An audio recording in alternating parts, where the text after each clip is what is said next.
What if the only way to save your home was to betray the memory of your best friend and take everything from his daughter? And what if, in doing so, you lost it all anyway? A cold, merciless shriek. The wind howled through the ravines of Blackthorn Hollow. It was the sound of something alive and hungry, clawing at the old ranch, a desperate beast trying to tear it apart board by board. It was late autumn of 1887, and each passing day promised more cold than warmth, more despair than hope. This ranch, once a haven of bustling life and blooming flowers, was now a skeletal ruin, a tombstone for a love story and a lifetime of labor. Jed was not a tall man, nor was he old, but his shoulders were broad, and his hands, scarred and weathered by a life lived in the sun and wind, were strong. They were the hands of a man who had built a life, only to watch it crumble.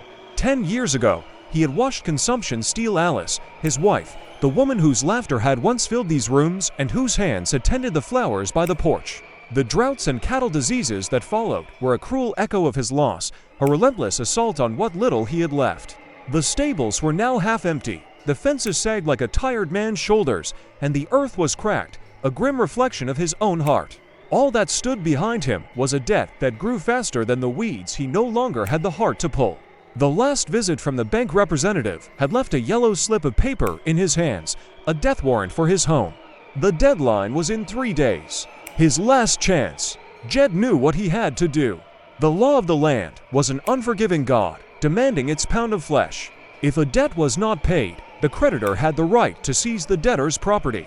And George, Elara's father, had borrowed a significant sum, a loan for a new well that had never been dug, naming Mara, the magnificent mare, as collateral.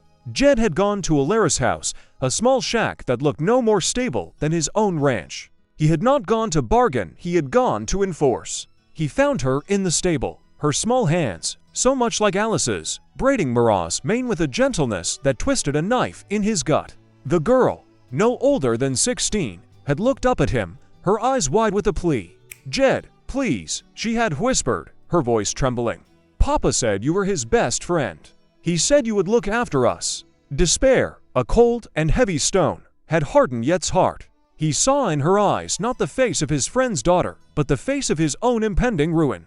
He saw the empty stables, the sagging fences, the cracked earth. He saw the memory of Alice's laughter fading with each passing day. He tied her up, his face grim, his movements clumsy with a shame he could not yet acknowledge. He did not want to hurt her, but he saw no other way. The image of her tied hands, the fear in her eyes, would become a ghost that haunted him, a silent accuser in the dark of night. He left her there, not out of malice, but out of a cold, pragmatic desperation. It was the only way to save his ranch, his home, the work of his entire life. Elara watched him go, a cold dread settling in her heart. He was a monster, she thought. He was just like the rest of the world, a world that had taken her father, her home, and now, her last link to him. Jed walked to the bank, his heart heavy, each step a further descent into a darkness he had never known. He was about to sell the horse that his best friend had left as a legacy for his daughter. He was about to betray the memory of a man he had once loved like a brother. But when he got there, the bank's doors were shut, a grim, final pronouncement. The representative was gone. The bank had already foreclosed on him. All of his assets were frozen, and he was broke.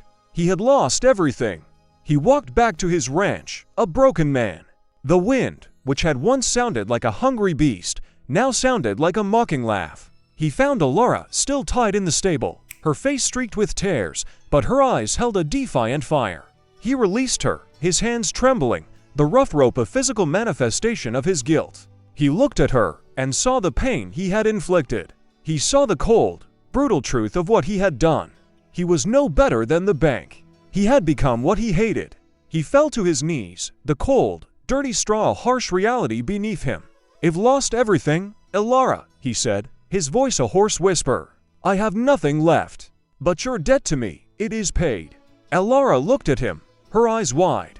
She did not know what to say. She was no longer bound by ropes, but a new, more powerful bond had been forged between them, a bond of shared grief and loss. He stood up, his face a mask of shame and sorrow. "I'm sorry," he said, and he meant it. He offered her a job, not to pay for her father's debt, but to work for him, to help him rebuild his ranch from scratch. "It won't be easy, Elara," he warned her. We have to work together." She looked at him, at his tired eyes and his hands that had just released her, and she saw not a monster, but a broken man. She took his outstretched hand, and she agreed. Their connection was not that of master and servant. It was a strange mix of silent respect and mutual support. They barely spoke, but they understood each other without words. She knew when to bring him water. He knew when to let her rest. One day, noticing that her boots were worn out, Jed left new ones by the door, silently, without explanation. Alara, without words, understood everything. The next morning, she brought him a hot pie she had baked from the last of her flour. This was their unspoken agreement, their way of communicating. But everything changed when winter arrived. A fierce blizzard descended upon the ranch like a hungry wolf, threatening to bury everything under snow. The wind howled and trees cracked. Jed was outside, trying to save the cattle. Alara, despite his strict order to stay inside, rushed to the stable when she heard Mara whinny. The stable was barely holding up, and the wind was knocking boards loose. She risked her life to calm Mara, who was terrified by the storm. Jed, seeing her there, nearly screamed in rage and fear. He rushed to her, and at that moment, the stable roof began to give way. "Run!" he shouted, pushing her aside. Alara, without thinking, pushed him back and stayed, shielding Mara with her own body. And it was then, in that wild chaos, that Jed understood. He saw in her not just a worker, but a person capable of sacrifice, capable of love. He managed to get them both out, but Alara's hands and feet were frostbitten. She burned with fever for several days. During this time, Jed never left her side. He brought her hot broth, wiped her down with cool water, and comforted her. In his eyes, there was no longer any calculation. There was only care, fear, and tenderness. When Alara finally came to, winter had already receded, giving way to spring. The sun was shining brighter. The air was softer.